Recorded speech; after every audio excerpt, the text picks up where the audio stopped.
Hey guys, what's going on? Jebb here. And in today's video, I am joined by one of the researchers on our team, Kelly, who has a phenomenal background, phenomenal history. You guys have heard me talk about him quite a bit. He's one of the people on our team that helps to bring you coffee and crypto every single morning.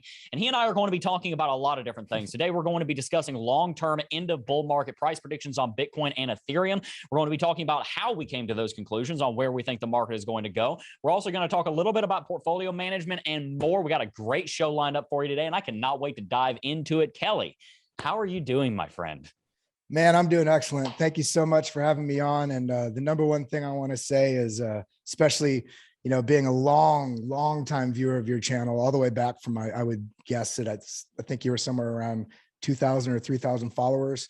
We'll go into when I got into crypto and all that sort of stuff, but watching your channel grow and now the community, not only the community behind Crypto Jebb, but the internal community of the working team that we have. And all I can say is it takes a village, and I'm very happy to be a part of that village and being able to contribute in the ways that you've allowed me to and brought me on the team. So thank you so much, brother. Heck yeah. Well, Kelly, I really appreciate it. Guys, you're not going to want to miss this interview. This is going to be great. Kelly has so much insight. I joke that he's like our encyclopedia whenever. So just so you guys know a little bit of background, what Kelly and I, and also T-Shroom, who we'll probably end up interviewing on the channel as well, what we do every single morning is they sit down, they do a bunch of the planning for the show, and then I come in and then I help, make sure the show is all flowing correctly. I do the title and the description, and then we sit there and we chat about the Bitcoin markets and everything. And Kelly's like a dictionary. I'll throw a question at him. He's like, oh yeah, well this and that and X and Y, and then they equal Z. And then Kelly's just a walking encyclopedia. Make sure to follow him on his Twitter at Kelly Kellam. That will be linked below. I want to get him to 5,000 followers. But Kelly, can you tell the audience a little bit about how we came to this working arrangement that we are in now? Yeah, I mean, number one is you building an incredibly strong community with a very, very centered and honest sense of integrity. And basically your value proposition is your main goal that I've noticed in the type of channel you've built and the community behind it and around it is, basically all humility, value. How can I give? It's not about shilling. It's not about, I've just been such a fan of what you've built, and I've watched for so long. I've had a number of different projects going on in my life over the last 15 years. I've had a very interesting adult professional sort of journey. And I decided during the pandemonium, as some people may call it, that's the YouTube safe term, huh?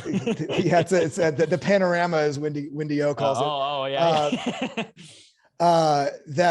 You know what, I've had all these other professional things going on, while in the meantime I was trying to juggle that with spending 60 to 100 hours a week on crypto. In addition to that, wow, this whole time following Four Flies, which is now Sammy Loyal, Crypto Kirby. I mean, I watched probably 8 hours of YouTube a day, studying market trading, all these different things. And I decided, I was like, I'm going to officially work in crypto. I've made a lot of money trading and all that sort of stuff, but I wanted to work professionally in crypto. And I decided, well, how do I do that? I mean, I don't want to ask anybody for a job, because I've learned so much through my life about the number way you can get value in any situation is to give it. So I saw that you had an opening for a webinar that you were doing. And so I was like, I'm going to join his webinar, as a participant, as a viewer.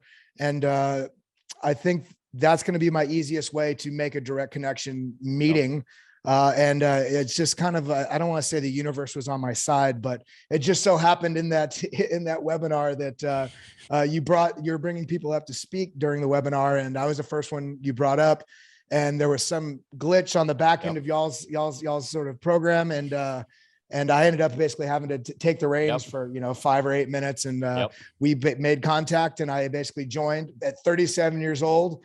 I joined as an intern on your team, and just kept asking how much more I could get. Can I give this? Can I give this? Because all I wanted to do really was to contribute value to you and your community. And we forged a beautiful working relationship, and it's now transitioned into me working full time with your team and taking the reins on certain things and helping develop the show outline. And I can't say anything other than incredible, like just wow factor of for me, like I'm so impressed with your team. And I mentioned this to you the other day, the hardest thing to do in any sort of business, because I've run a number of different businesses that I've started. The hardest thing is to let go of the reins and diversify and divide different tasks and let go of that control. And you do it so beautifully. And you're such an empowering team member. And that's the most beautiful thing about it. You being the CEO of McAfee Media, in the Crypto Jebb channel, is you work at it as if you are working for that company. You don't, you don't crack the whip on people, you empower. And I think that's the most beautiful thing that I've found in working with you. So thank you very much for having me on.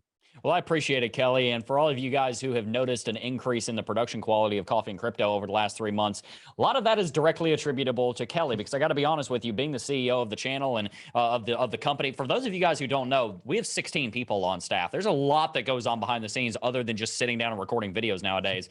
So I'm really busy. And frankly, I wasn't able to put as much time into planning Coffee and Crypto as I wanted to. So when Kelly came on, brought an immense amount of knowledge about the cryptocurrency space and a great background where he was able to help with the planning of that, it's gotten 10 times better. And now we brought Taylor Shrum on also, who you guys have seen on the channel. He's sometimes co-hosts. We're building a great team behind the scenes, and I really, really appreciate Kelly and T. Shroom and everybody on our team. So shout out to the entire Crypto Jebb team. Thank you guys so much. And shout out to our members and our YouTube subscribers. I really appreciate you guys, and we're building something awesome here. It's a good reason to subscribe so you can be a part of that community. But Kelly, let's just hear a little bit about your background, and also tell them a little bit about, I want to hear kind of the major heartbeats of the story of your life, because you've got some really, really interesting stories, and only share as much as you're comfortable with. But I also want you to tell a little bit about your journey in crypto, and really, and you're a very humble person, so I know this is going to be hard for you, but try and show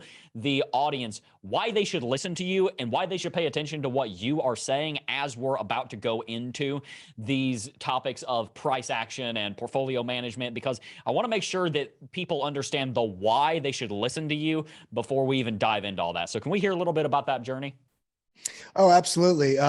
In order to keep this interview from being a day and a half long, I'll hit the major bullet points in terms of kind of where I came from and how I ended up in involved with crypto and such. But again, this is a very, very, very brief skeleton outline, if you will. I graduated high school, moved to Hawaii. Ended up being in the Air Force for a while. I was a crew chief on C-130s, and so ended up nearly dying in a motorcycle accident. We got something in common. So I've got a couple of different. That's a smaller scar. I've got. Yeah. I mean, I kind of look like a lot of my friends tease me of being RoboCop, because I have rods in both my legs, broke my pelvis in 3 spots. Arms, I broke everything. Ended up getting medically retired from the military. Decided at that moment, because I had gotten medically retired, I was like, well, obviously I almost died. I was in a chemically induced coma for a month, hospital for 3 months, cast and crutches for 8 years. But I decided when I got medically retired, I was like, well, I almost died. So now I'm medically retired from the military. I'm only going to devote my life to things that I'm passionate about, because very few people have that opportunity to do that. That's absolutely right. And so I felt it was my responsibility, one, that I almost died, and now I had a decision to make. So I'd already been very deeply involved with music most of my youth growing up. And so I basically really took my music career seriously.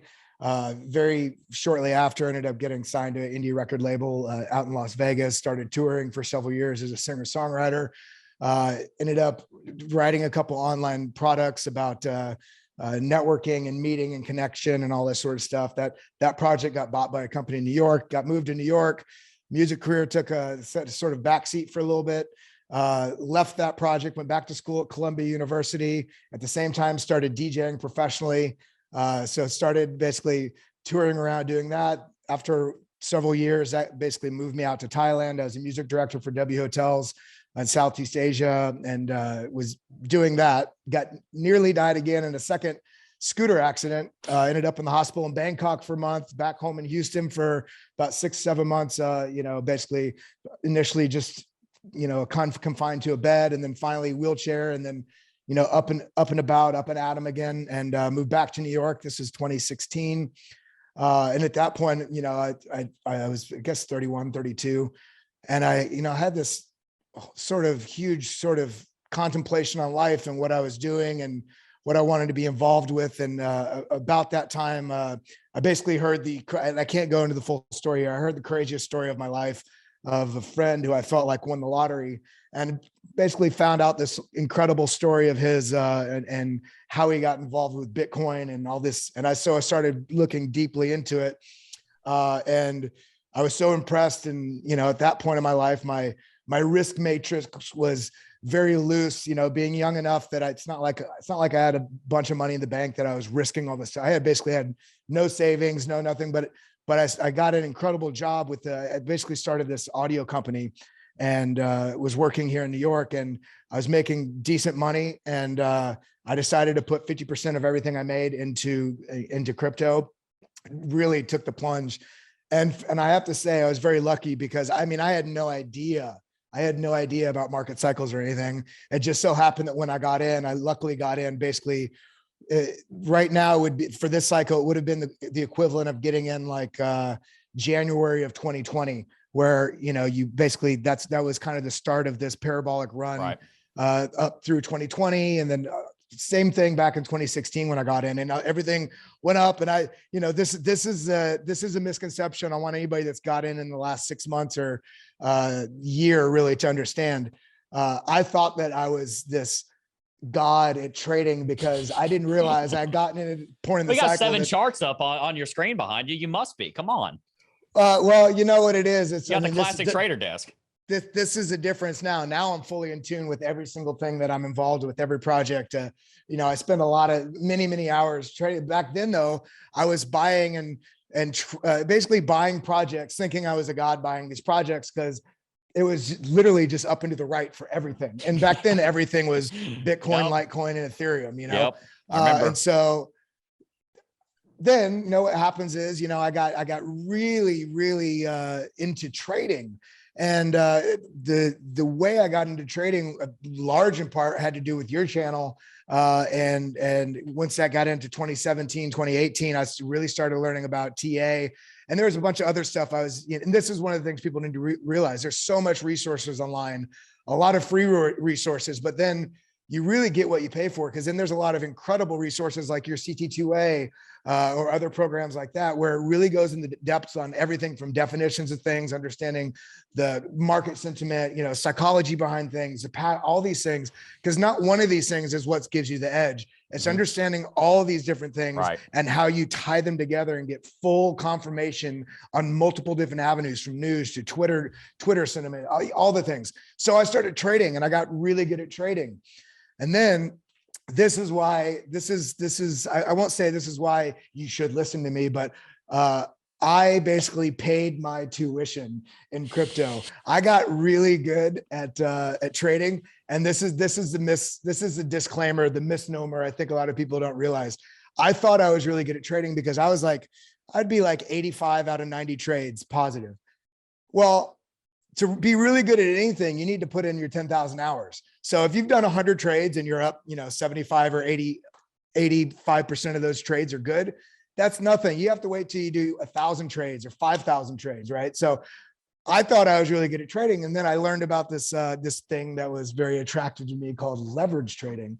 Well, first 3 leverage trades were solid. So then, of course, what did I do? My greed, the worst thing you could have when you trade, because greed is emotional. I had 3 solid leverage trades. So then I was like, well, I might as well do this with my whole portfolio, because then I'll make a lot more money. I lost the first $60,000 I'd ever had. I finally got up to that amount, and I was like, oh, and then I lost, I mean, I think I lost like 85 or 90% of my portfolio in one trade. And I was like, woe is me. And then I was like, okay, well, it's not that this is the wrong thing. It's not that I shouldn't be involved in this.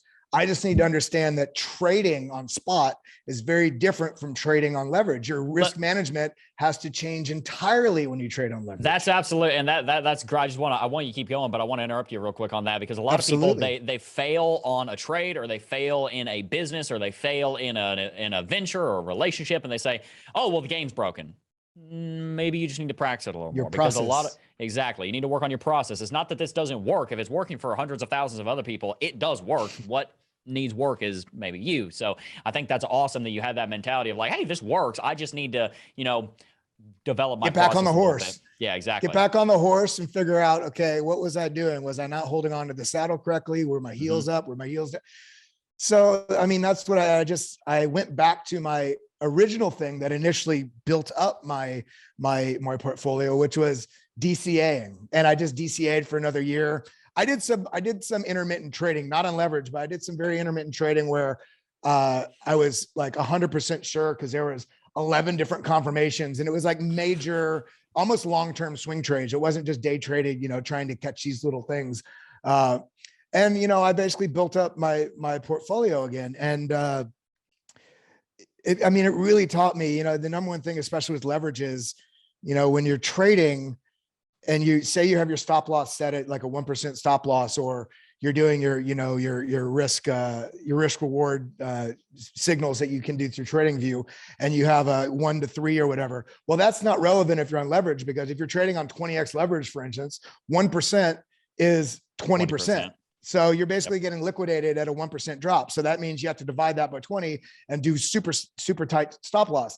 But moreover, you really shouldn't be trading at 20x leverage unless you're doing it with like 1% or 2% of your portfolio. And it doesn't matter if you get liquidated, do it on like a 1.5x, 2x, 3x, do it super minimal. You watch people like CryptoFace. He's got a huge portfolio, huge bankroll, and he's not trading with his whole bankroll. And if you watch him, he's typically 3x, 4x, it's safe. You have a huge area of, upside or downside before you get liquidated. And that's really the smarter way to do it. But long story short, I have spent, 80 to 100 hours a week for the last 6 years, studying and practicing and researching and really get a confluence of, not just learning from you, but learning from you and learning from somebody else that's always a bear, and learning from somebody else that is like an old market maker. Like if anybody follows Eric Crown from Crown's Crypto Cave, he's excellent on he's like specifically like, it's almost not even relevant what the project is. He's specific exactly on the trading psychology, specifically trading, And so learning from all these different pools and then creating your own style and your own knowledge base that pulls from all these different avenues. And that's really what I've enjoyed doing is learning from different people and then putting my own sort of methods into practice. And now being a part of your team, it's great because you and I have disagreements also sometimes on either price targets. And you're normally right. Well, no, I'd say it's pretty equal. It's usually even if I'm right only on one aspect of it, and you're right on a different aspect. So that's we important. Normally agree, though. That's really interesting to me. Is that we normally agree. Absolutely, we definitely do, and we a lot of times the I don't even call it a disagreement. The small tension, not even tension, the small divergence between what we're saying really how actually political that answer was. You're like, I don't want to say I disagree because but Kelly's such a nice person.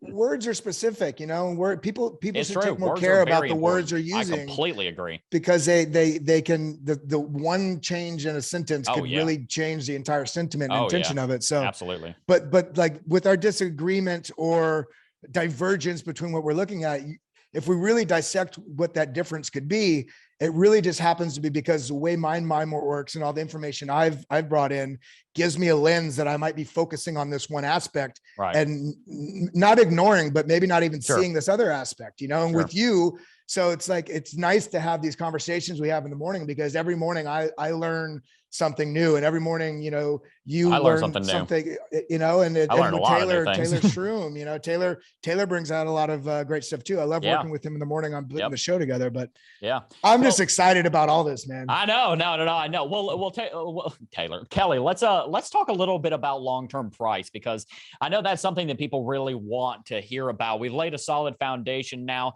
People know your background. They know your history. They know, hey, Kelly seems like a very smart guy. I should probably listen to him, not just take him at face value, because you should always take things with not a grain, but a boulder of salt. You should always do your own research.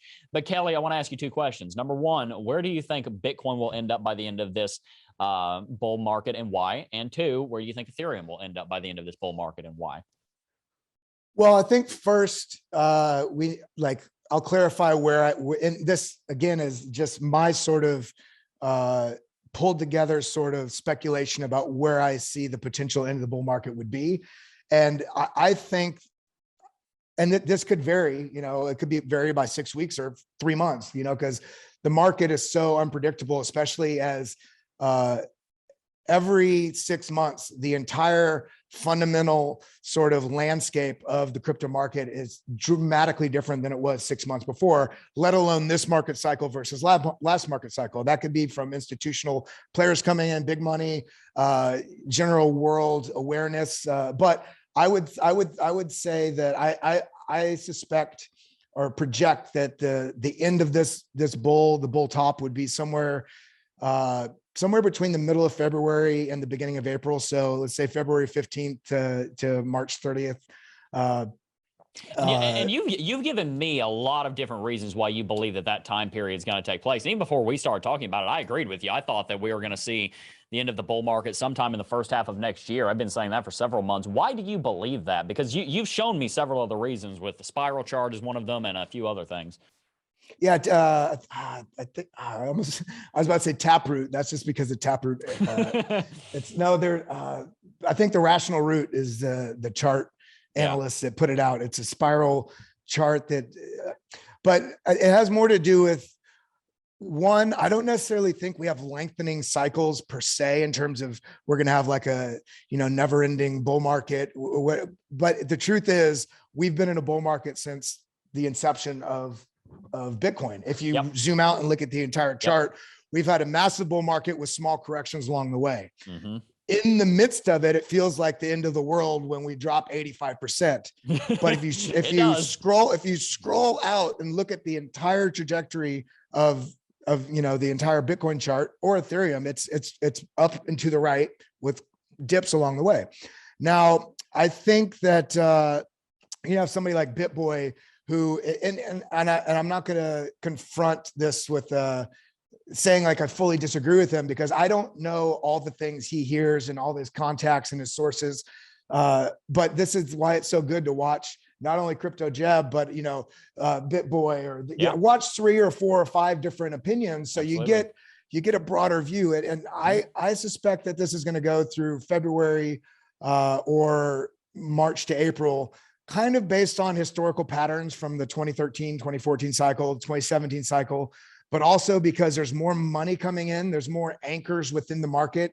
I think it's going to be just, a little bit longer each segment or each market cycle. And there's just, most of it has to do with graphs, and maybe I can send them to you after the, and we could put it in the description. Yeah, we can put really great. Yeah, absolutely. There's a lot of great resources you have on that, but let me try and pin you down here. Do you have a number for what you think Bitcoin is going to end the cycle at? I do. And it's interesting because in January, earlier this year, I posted on, I don't think it was on my Twitter. I think it was on my Facebook, but I posted it amongst a couple of different crypto groups on then that I projected that Bitcoin was going to be at about 235,000. And that was before we had the giant market dip. Back when Bitcoin was at like 22, 23, something like that, right? Yeah. Yep. And it's interesting because I almost wanted to change that when we had the giant dip in May and June. I get that feeling. Like, crap, the sky fell. I need to change my prediction. But then the market goes right back on. We are exactly on track to, I don't want to say despite that, but in a way it's like. It's kind of because of it, actually. Yeah. We needed that. And then you look at Willie Woo's top of the market projection for the end of this cycle. I think he's about or whatever 220. So I could see us still hitting 235, like I suspect. We could overshoot that, but and I think the low side, I think probably somewhere north of 170. Yeah. But that's if we have a huge downward pressure. Like say something happens with I remember on the channel we had a news story about 3 weeks ago. Maybe longer, maybe shorter. I'm not sure. with the Mount Gox settlement, Yep. where they're going to be putting like, so that could cause another big dip. You know, if like right now, if you look on the Lux Algo reversal zone indicator, I can't remember. I think it's on the weekly. The weekly's reversal around 80, something like that. Starts right. at. No, the weekly's around 90. The daily's around the daily's around 79. Gotcha. So we could go up or the somewhere. Top of it? The reversal zone, the very bottom of the reversal zone. Right. So we could go up to 79, 80, 85, and then pull back down to 70, and then not moonshot, but slingshot back Basically up above 120. So depending on what sort of correction we get between now and 100, I think will dictate sort of what our top's going to be. So I would say somewhere between 170 and 235 for Ethereum. I would say probably somewhere between 8 and that's a pretty wide. It's so speculative, but somewhere between long-term predictions 12. Need to be wide. Yeah, I think 8 to 12 is a reasonable answer also. And the reason I think both of them are going to do that well is because I think we're going to see $5 trillion market cap breached. I think that's going to happen sooner than we think, just because, it's funny. We're recording this on, what is the day? The 15th of November. It'll probably go out in like 6-7 days after we record it. Everything that we're talking about here is non-topical, so it's okay. This is pre-recorded. But we're seeing, kind of weird movement right now. Markets trading sideways, kind of people are getting freaked out. And I think it's just really important. And it's really important for people to remember that, hey, that long-term trend is up and to the right. It always has been, and it probably will be for a very long time on Bitcoin and cryptocurrency. But Kelly, I also want to ask you a little bit about portfolio management, because I'm sure you learned a lot from that experience with leverage trading. What would you tell someone that's been in crypto for under 6 months that thinks they're that god of trading that, might be inclined to go and do a 20, 50, 100x leverage trade? How would you encourage them to protect themselves by the way that they set up their portfolios? Well, first I'd say don't do a 100x trade unless you're going to do it, unless you're going to do it with $1 or $5. Yeah, if you want to do fine. But one, don't trade your entire portfolio.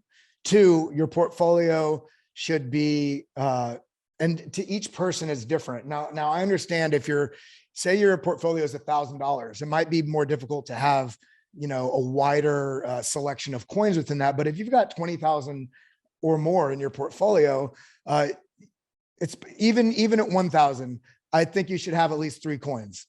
Yeah. If you're above 20,000, then it can still be 3 coins, but you have more room then to explore some more micro caps and stuff like that. But like George from Cryptos R Us has a great thing. He calls it the 50 25 25 rule. He talked about it on our channel. Yep. Yeah. And for me, mine's a little bit different. It's similar, but I like to keep it around 30, and then you divide the last 30, like where like I have 30% Bitcoin, 30% Ethereum, and then the other 30% is divided in like 15 and 15, where 15% is another medium-sized coin, and then the last 15 is very small coins. So you still got 10% there. Where did that 10% go? Right now it's in Ethereum because my Ethereum, because Ethereum is grown faster than Bitcoin. Yeah. And I'm not reallocating right now because of where the market's at, but at the end of this cycle, then I will reallocate to, 33, 33, 33. Yeah. Well, tell the audience a little bit about that, about the moving between jumping trains analogy that you use a lot. Cause I think that's really, really insightful, especially for people trying to rebalance their portfolios right now.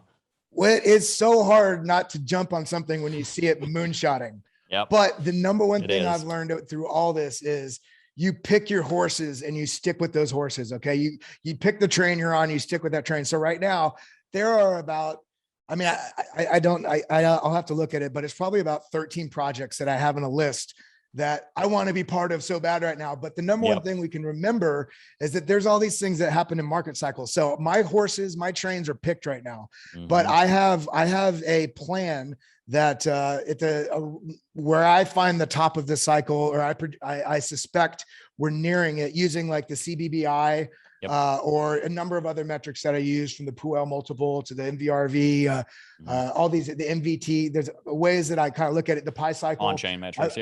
Yeah. And I sort of speculate about, and I don't need to catch the top, but about where I find the top's going to be within a week or so, or 2 weeks. I'm going to get out and I'm actually being very aggressive about it this cycle.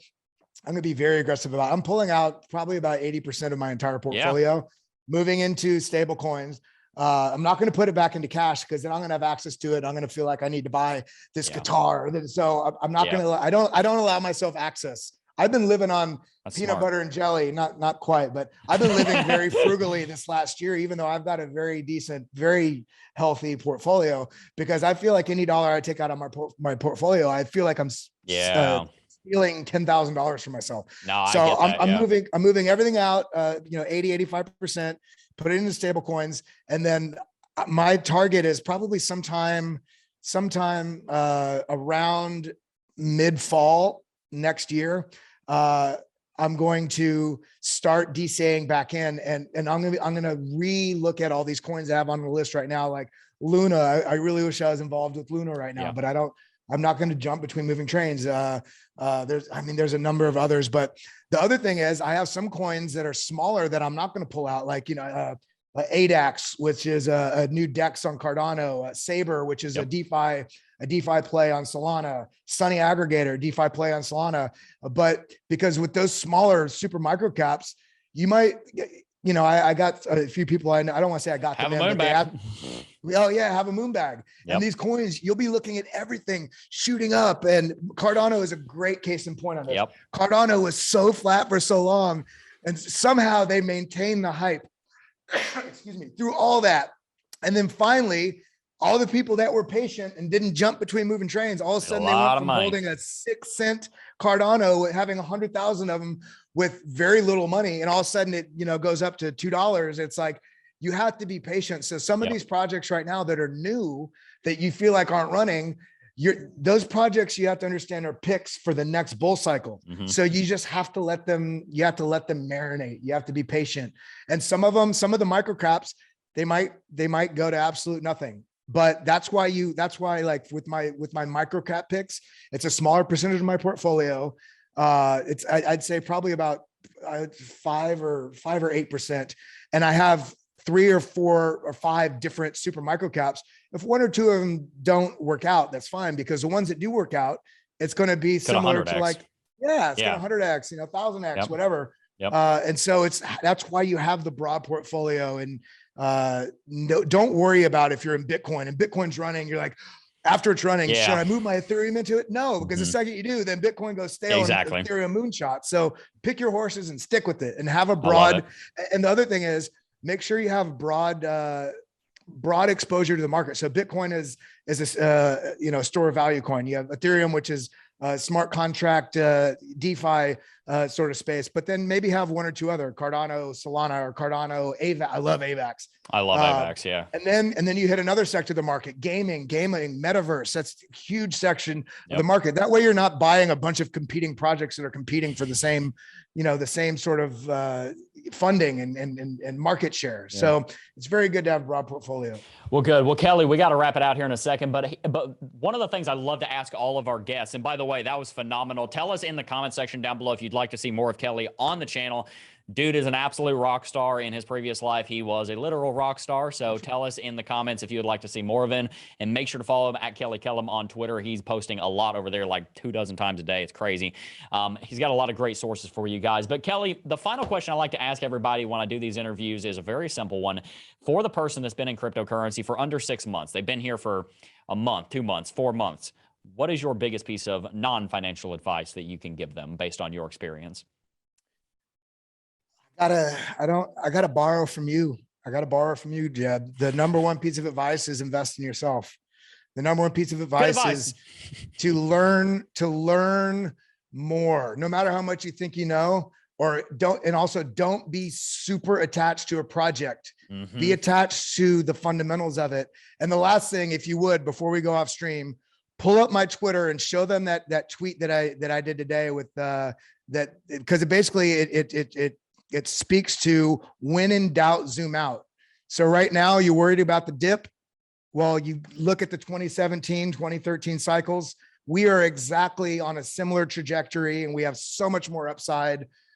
So when in doubt, zoom out, learn more stuff, and don't be attached emotionally to projects. Take a look at what he's talking about here, guys. These inflection points at the very towards the last third of a bull market. This is exactly what Kelly means, and he's absolutely right, guys. The next couple of months, the next 6 months or so on Bitcoin look like they're going to be phenomenal. You can find all of these tweets and all of these charts over on his Twitter at Kellam. You can find him right here. He's got about 3,000 followers at the time of recording this. Let's see if we can't get him to 5,000 followers at least. I know about 15, 20,000 people watch this video. So let's see if we can't get him there. Kelly, it was a pleasure to have you. Where else can they find you anywhere else other than on Twitter? Are you active anywhere else? Yeah, for other reasons though. Like I'm focusing like I've transitioned almost exclusively full-time crypto now. So yeah, just on Twitter, on your channel, I'll be coming out to Florida to be with you guys because I'm up here in New York. Looking forward to that. I'll be there for most of December and into January. So and you guys will see him here in the set and in studio. It's gonna be awesome. We cannot wait to have Kelly come down for a month. It's gonna be awesome. Oh, but thank you so much for bringing me on to the family, and everybody else. Thank you all for being a part of the Crypto Jebb community. We really appreciate you guys. And again, congratulations to the Crypto Jebb team for eclipsing 200,000. And I look forward to so much more to come. So much more to come. Well, Kelly, it was a pleasure talking with you guys. Make sure that you smash that like button if you haven't already. Let's see if we can't get about 3,000 likes on this video. And make sure to share this with anybody that you think could find value in those end of bull market, end of cycle price predictions. Anyone that could find value in those portfolio tips that we talked about. And also, anyone that you think might be inspired by hearing Kelly's story, because I think, Kelly, you have a story that is very similar to a lot of us. You didn't come in knowing everything. You didn't come in this trading god, even though we all thought we were when we got started, right? I thought I was like king of the world when it came to trading, and then nope, absolutely got wrecked. We've all got those stories. Kelly, it was a pleasure talking to you. That's all we got today. Before I go, I do just first want to thank each and every single last one of you for watching, as always, and I will see you guys in the next video. Peace. Hey, you made it to the end of the video. If you enjoyed this video, you should definitely consider subscribing because we're trying to help you become financially free in these cryptocurrency markets. And also, consider following us on Twitter at CryptoJebb for more updates on the price of Bitcoin and cryptocurrencies. Peace.